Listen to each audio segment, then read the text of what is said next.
I am sending you again another video on how you are going to confirm the laboratory investigation and radiology. Radiology for patient who is going for ultrasound, CT scan, MRI, chest x-ray, and any patient who is going also for echo and ECG. Please, you have to confirm the order, otherwise it will not be charged to the patient and they cannot view it as well.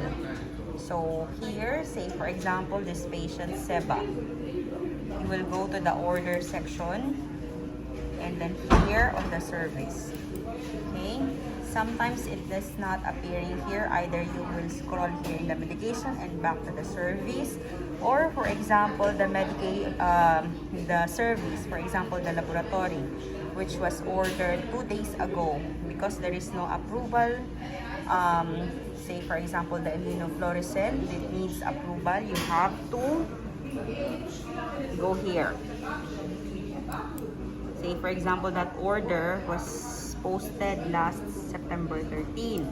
So check September 13 and the date to date, then go to the search bar. Okay, so you will find it here. This is the one here is the latest order. Okay, so you will check which order you are going to confirm. For example, you are searching for this one, immunofluorescent DNA. See, for example, for this lab investigation, you have the approval now. So, click this one.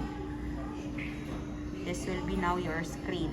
Now, go here on the green with the triple dot.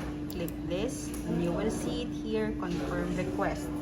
Then, you will confirm this. Click this again. So, now, you confirm the order, or you confirm the radiology order, then print.